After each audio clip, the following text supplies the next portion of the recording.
Declared by the Shy Radicals movement, the global movement for introverts around the world, the revolutionary movement of introverts, that there'll be a UNESCO year of cultural appreciation of the sensitive white man.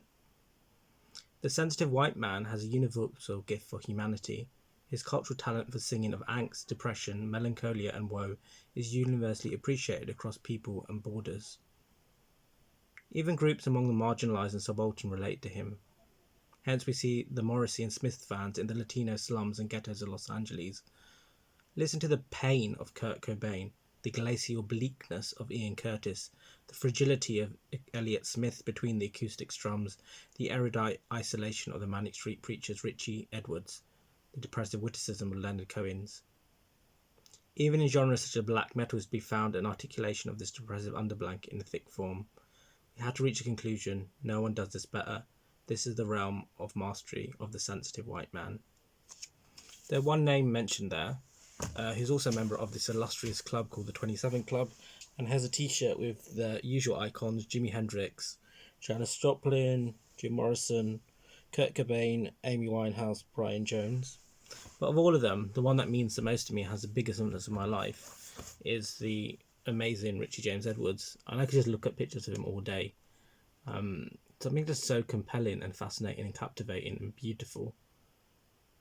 This was a man, like, at the time of Lagerlouts and the Lad Mag, was speaking very openly about his problems with eating disorders and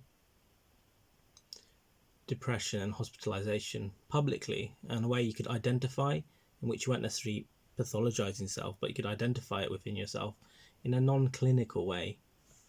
Like, what did this stuff mean? What did this suffering mean? And even to this day, so you have these Manic Street Preacher scenes. This is just a new one in a photo edition, and what beautiful. It just came out last year.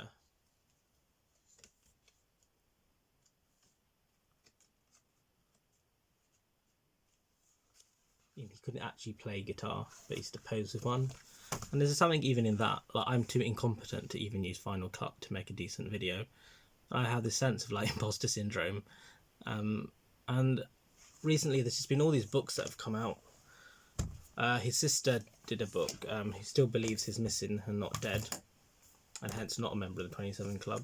But this book, Richard, which is Magin's first-person novel, sometimes written in second person, it's an amazing piece of, like, archival creativity. Like, he takes all these things, like what the charts were at the time, what stuff was trending in the 1990s, the books Richard read, and he's constructed this first-person narrative, which sometimes goes into second person.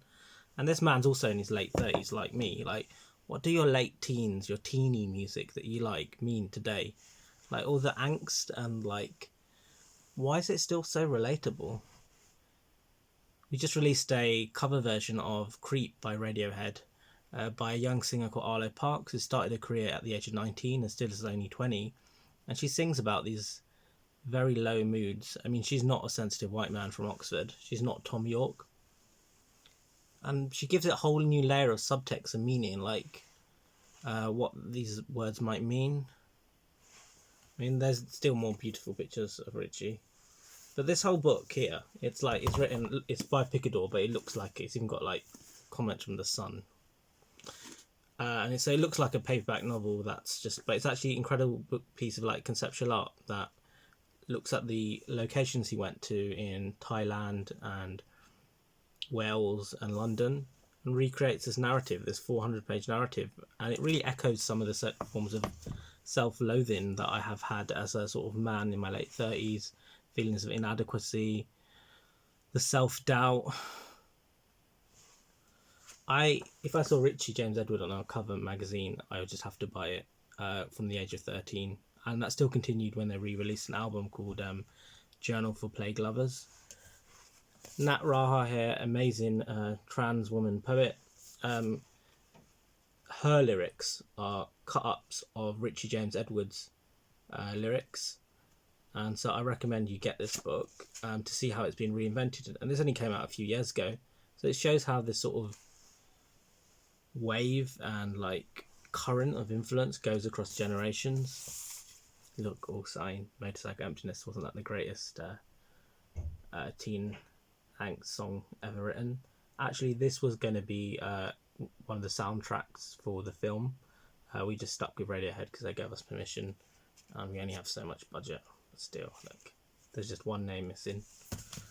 Even I just got this recently. It's like these big coffee table books. Like, oh dear. I think it's not just like, I mean, even this, like, I'm wearing this now, right? Holy Bible era Manics Preachers. And the costumes in the film, which you might see in the trailer of Shower Radicals, I was thinking the same. Costumes of, like, the Manics. Like, profound. This is him in surrounded by skulls in a boiler suit. Just how much the echo influence is again in the like very look of the Shower Radicals, 1990s, 1994. I mean, that was such a profound year for me. I first started in having like depressive symptoms. I just had what you'd call suicidal ideation. I became an atheist at 13. And then I've left atheism in my mid-20s, so I'm an ex-atheist and a proud ex-atheist. But my sort of heart with Richie sort of still stayed.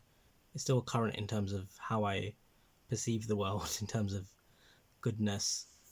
And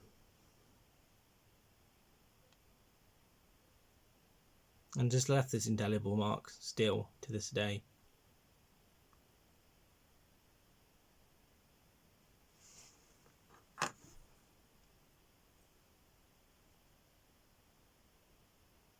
La Teresa de Herrera. Sadness will last forever.